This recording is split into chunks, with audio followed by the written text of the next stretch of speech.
Çdo ligj natyror të cilin e shohim në jetën e përditshme, e ka caktuar të tillë krijuesi i çdo gjëje, që është Allahu xhaleshanuhu. Ai dha njeriut pamjen më të mirë, e dalloi nga të gjitha krijesat, duke i dhënë mendjen, të shikuarit, të dëgjuarit, të ecurit dhe të gjitha aftësitë e tjera. Prej këtyre aftësive është edhe komunikimi dhe aftësia e të folurit, përmes së cilës kontakton dhe bisedon me të tjerët. Por, kur është dëshira e Zotit për një veprim, atëherë mundet këtyre gjymtyrëve të jep aftësi shtesë, përmes së cilave do të dëshmojmë mrekullitë e tij, që të bindemi se ai është që ka në pushtet të gjitha krijesat. Gjithashtu e kemi të qartë se Zoti ka caktuar që fëmia i porsalindur të mos ketë aftësinë e bisedimit, por vetëm të qarët. E kur të vijë në moshën 2 apo 3 vjeç, të fillojë të lidh fjalët e para. Edhe pse edhe fëmia, sikur i moshuari, posedon gjuhën, buzët dhe zërin, por përsëri nuk e ka aftësinë e lidhjes së fjalëve. Por kur Zoti dëshiron për një gjë, vetëm i thot bëhu dhe ajo bëhet. Në këtë moment, ndryshojnë rregullat e natyrës dhe ndodh ajo që nuk është e zakonshme për mendjen njerëzore. Kështu ka ndodhur në të kaluarën, siç e kemi të njohur në historinë islame, me disa fëmijë të cilët kanë folur prej në djep, apo në ditët e para të ardhjes së tyre në jetë. Ne thamë se nuk është e zakonshme që fëmia në këtë periudhë të fletë, por Zoti dëshiroi që atyre t'u jep aftësinë të folurit për të dëshmuar fenë e tij. Rasti i parë, Zoti e shënoi në Kur'an me një prej pejgamberëve të tij, i cili lindi në këtë botë në mënyrë të mrekullueshme, duke u thyer të gjitha ligjet natyrore. Lindja prej nënës, e cila nuk ka pasur kontakt me asnjë burr. Ai është Isa a.s. biri i Meriemës. Meriemja është gruaja më e dalluar në botë dhe janë të pabaza shpifjet e hebrejve ndaj saj, si në të kaluarën ashtu edhe sot. Ajo në kohën e saj u largua nga tempulli i Kutsit, shkauku i papastërtisë nga mensuracionet, ku shkoi në anën lindore të qytetit, ku ju afrua meleku Xhibril, i cili e përgëzoi se do të ngel 7 zënë dhe do të lind një djalë. Ajo e habitur pyeti se si mund të lind djalë kur nuk është e martuar dhe nuk është e pandershme. Meleku i tha se kur Zoti dëshiron të bëhet diçka, vetëm i thot bëhu dhe ajo bëhet. Dhe ajo e lindi fëmijën e saj në një zonë jashtë qytetit. E kur u kthye në qytet, filluan të akuzojnë me fjalët më të rënda, duke i thënë lavire se ke lindur kopil e fjalë të tjera. Por ajo e drejtoi gishtin e saj ka fëmia dhe u tha që ta pyesin atë për prejardhjen e tij. Në çka ato u habitën dhe thanë, si ti flasim një fëmije që është ende i vogël. Atëherë foli foshnja e posalindur, mrekullia e Allahut, Isau a.s. Fjalët e të cilit i ka regjistruar Kur'ani i madhruar në surën Maryam në ajetin 30 deri në ajetin 33, ku tha Bismillahirrahmanirrahim, Qale inni Abdullahi atani al-kitaba wa ja'alani nabiyya. Isa a.s. tha, unë jam rob i Allahut, mua më ka dhënë librin dhe më ka bërë pejgamber. Wa ja'alani mubarakan aynama kuntu wa awsani bis salati waz zakati ma dumtu hayya. Më ka bërë të dobishëm kudo që të jem, dhe më ka porositur me namaz dhe zekat derisa të jem gjallë. Wa barram bi walidati wa lam yaj'alni jabbaran shaqiyya. Më ka bërë të sjellshëm ndaj nënës time, e nuk më ka bërë kryelart e as të padëgjueshëm. Wassalamu alayya yawma wulidtu wa yawma amut wa yawma ub'athu hayya. Paqja, selami është me mua ditën që kam lindur, ditën që do të vdes dhe ditën kur do të ringjallem përsëri. Këto ishin fjalët e Isës a.s. në kohën kur ishte ende foshnje për salindur, që të jetë një mrekulli e cila do të lexohet deri në fundin e kësaj bote. Më pas, do të sjellim tregimin i cili gjendet në hadithet e pejgamberit sallallahu alaihi wasallam, që flet për fëmijët tjerë të cilët kanë folur prej në djep, që numri i tyre ndryshon në bazë të transmetimeve, por do të zgjerohemi vetëm në ato të cilat përcillen në mënyrë të besueshme. Transmeton Abu Huraira radhiyallahu anhu se pejgamberi sallallahu alaihi wasallam ka thënë: vetëm 3 foshnjë kanë folur prej në djep: Isa alayhis salam, biri i Meriemës, dhe pronari Xhurejxhit. Xhurejxhi ishte një njeri që adhuronte shumë Allahun. Për këtë ai ndërtoi një faltore të posaçme ku bënte adhurim. Ati i vjen nëna një ditë te faltoria, i troket në derë, por ky në ato momente ishte duke u falur. Ajo e thiri: o Xhurejxh, por ai duke u falur mendoi me vete: kujt t'ja përparsi, nënës apo namazit? Dhe ai vendosi që ta vazhdoi namazin, e nëna shkoi. Kur e hapi derën, ajo nuk ishte aty. Kështu veprua 3 ditë me radhë, e në ditën e tretë, pasi nuk ja hapi derën, nëna u lut duke thënë: o Allahu im, mos ja merr shpirtin Xhurejxhit derisa ti shoh fytyrat e lavireve, pra të sprovohet me ndonjë lavire. Një ditë Ben Israilët e përkujtonin Xhurejxhin dhe adhurimin e tij të shumtë. Aty pranë ishte një lavire e bukur që dëgjoi bisedën dhe tha: nëse dëshironi, unë shkoj dhe provokoj atë për ta mashtruar. Ajo shkoi tek ai, por ai asnjë ja vuri veshin asaj. Lavira shkoi dhe bëri zina me një bari i dhensh, me të cilin ngeli shtatzën. Kur i lindi fëmia, ajo tha: ky fëmijë është i Xhurejxhit. Kur i dëgjuan njerëzit këto fjalë, shkuan te faltoria e tij, ja prishën faltorën dhe filluan ta rrahin. Xhurejxhi tha: çka keni o njerëz? Ata i thanë: ti ke bërë zina me këtë lavire, dhe ajo ka lindur fëmijën tënd. Ai tha: ku është foshnja?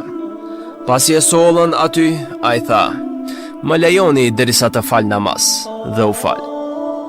Pasi e përfundoi namazin, erdhi afër foshnjës, e preku në bark dhe i tha: o fëmijë, kush është babai yt? Fëmia foli dhe tha: babai im është filan çobani. Pastaj njerëzit kur e pan pafajësinë e Xhurejxhit, e përqafuan dhe filluan ta puthin duke i thënë: do ta ndërtojmë faltoren prej ari. Ai tha: jo, mos e ndërtoni atë prej altani, por ashtu siç ishte më parë, prej dheu. Këtë tregim e shënon Imam Buhariu dhe Imam Muslimi.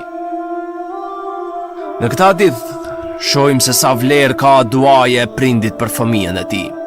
Andaj duhet me pas kujdes prindi se si lutet për fëmijën, sepse duaja i pranohet qoftë për mirë, qoftë për keq. Po ashtu, kuptojmë se fëmia duhet të respektoj prindërit, të përgjigjet në thirrjen e tyre dhe të mos i nënshmojë në ndonjë mënyrë. Si dhe në sprova, njeriu duhet të kthehet në namaz që të gjejë shpëtim. Po ashtu rasti tjetër është kur një grua ishte duke i dhënë qumësht foshnjës së saj. E në ndërkohë kaloi një kalorës me pamje të bukur. E nëna tha: o Allahu im, bëje djalin tim si ky. Fëmia tha: o Allah, mos më bëj sikur ai. Më pas kaloi një grua duke e tërhequr njerëzit zvarr dhe duke akuzuar si lavire dhe vjedhse.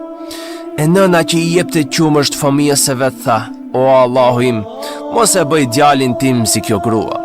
Kurse foshnja tha: o Allah, më bëj si filanja. Foshnja më pas qaroi duke thënë: kalorsi ishte njeri zullumqar, andaj nuk dua të bëhem sikur ai. Prandaj thash: o Allah, mos më bëj sikur ai. Kurse për gruan të cilës i thoshin se ka bërë zina dhe ka vjedhur, ndërsa ajo nuk i kishte bërë ato dhe ishte pafajshme, andaj thash: më bëj sikur ajo.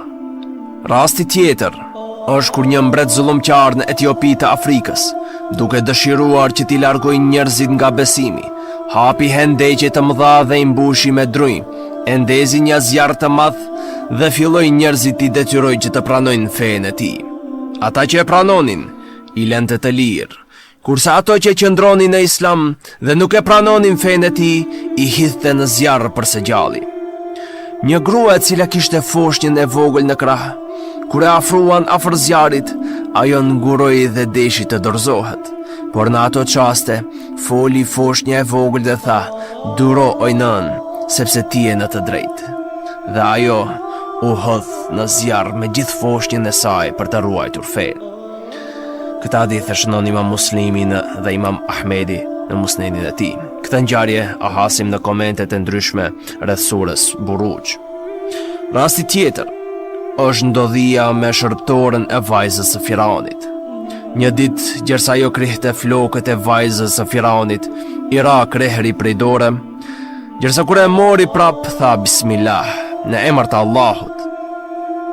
Vajza e Firaunit i tha, kush është ai Allah? Ajo i tha, Allahu është Zoti im dhe juaj. Vajza e Firaunit i tha, ti a nuk e beson babain tim Firaunin për Zot?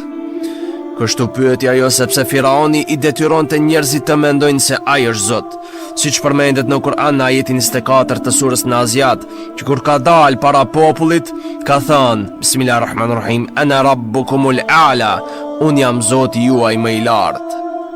Vajza vrapoi te babai i saj dhe i tha se shërbëtorja nuk të beson ty për Zot, por dikë tjetër. Atëherë, Firauni e thiri shërbëtorën dhe i tha, a nuk jam unë Zoti yt? O i tha, jo, Zoti im është Allahu.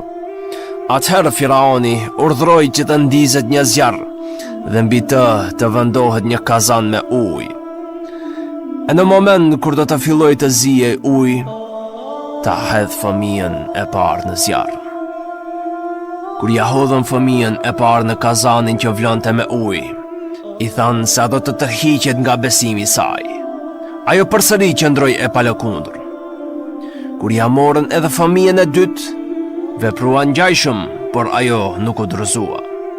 Në moment kur ja morën foshnjën e vogël, ajo deshi të tërhiqet, por në atë çast foli foshnja e vogël duke i thënë, oj nën, mos u dorëzo, sepse ti je në hak.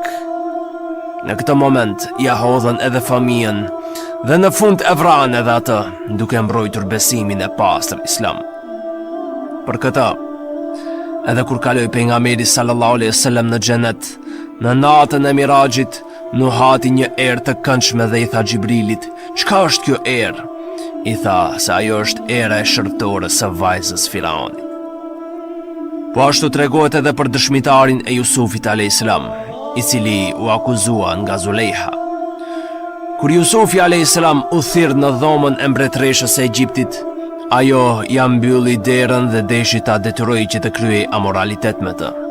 Por Jusufi alayhis salam u tërhoq dhe u largua.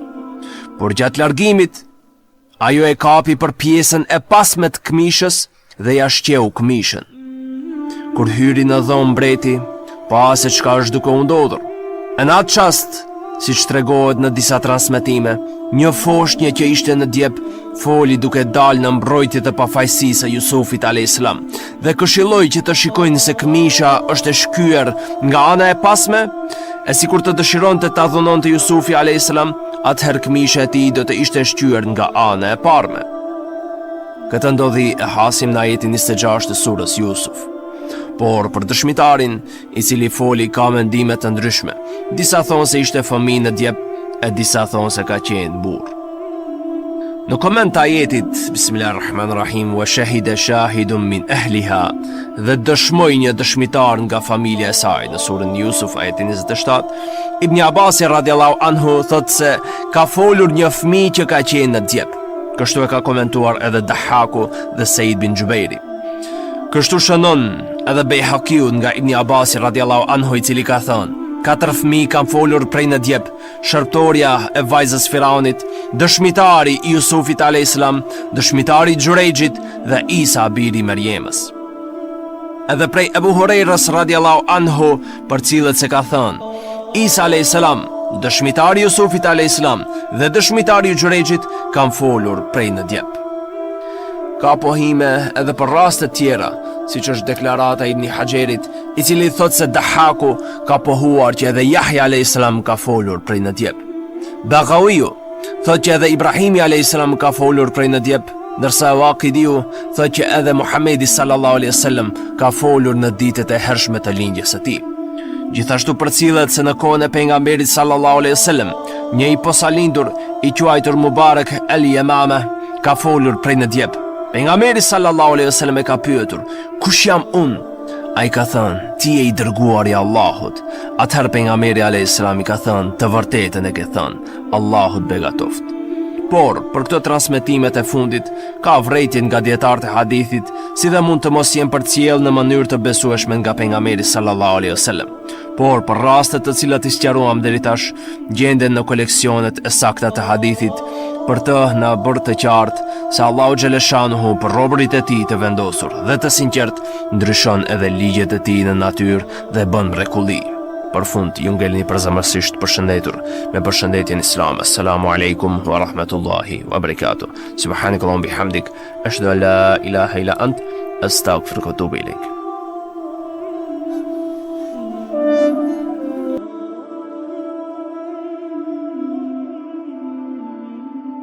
Oh